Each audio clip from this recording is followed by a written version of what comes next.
Assalamualaikum warahmatullahi wabarakatuh.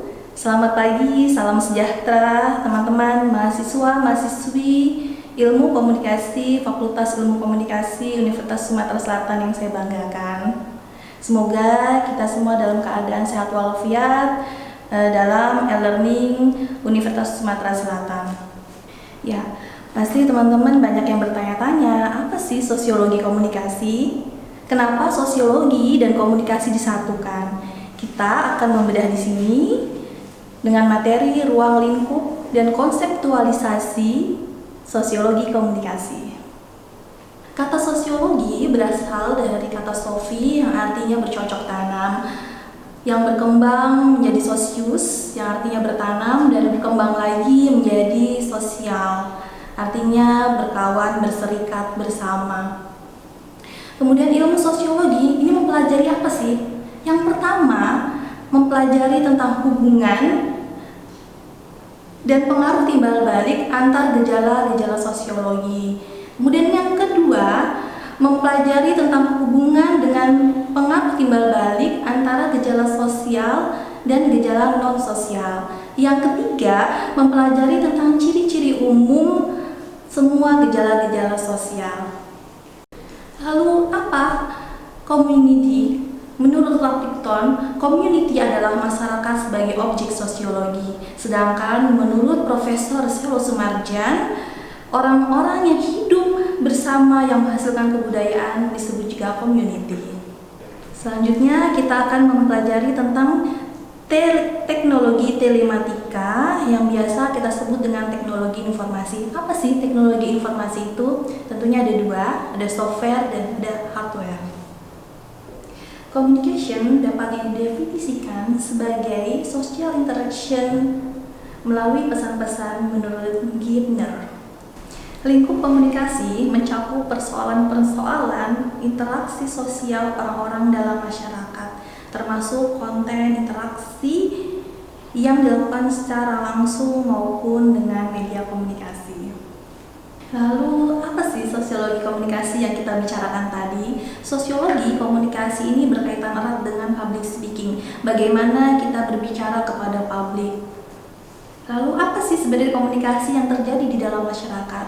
Ada 5. Yang pertama, komunikasi individu dengan individu yang kita kenal dengan komunikasi interpersonal. Yang kedua, komunikasi kelompok. Yang ketiga, komunikasi organisasi. Yang keempat, komunikasi sosial. Dan yang kelima adalah komunikasi massa. Selanjutnya kita memasuki ranah sosiologi komunikasi.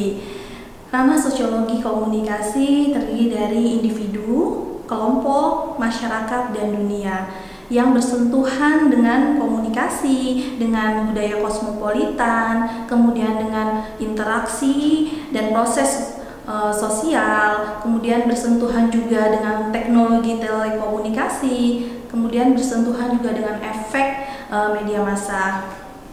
Ranah sosiologi komunikasi berbeda dengan ranah ilmu sosiologi dan juga ilmu komunikasi.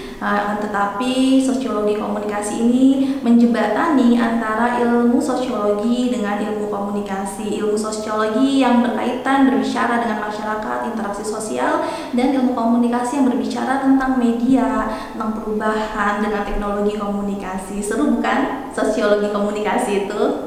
Selanjutnya kita akan berbicara tentang kompleksitas studi sosiologi komunikasi.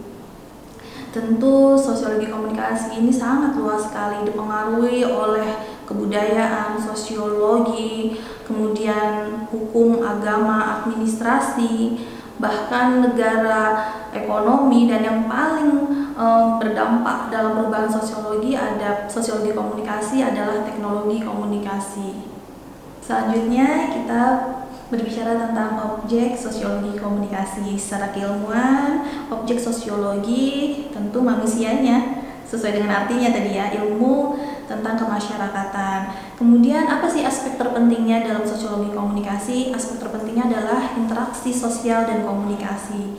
Namun dipengaruhi juga oleh beberapa aspek, misalnya media, kemudian telematika, kemudian perubahan sosial dan komunikasi, kemudian dipengaruhi oleh cyber community, kemudian ada juga aspek hukum dan media massa.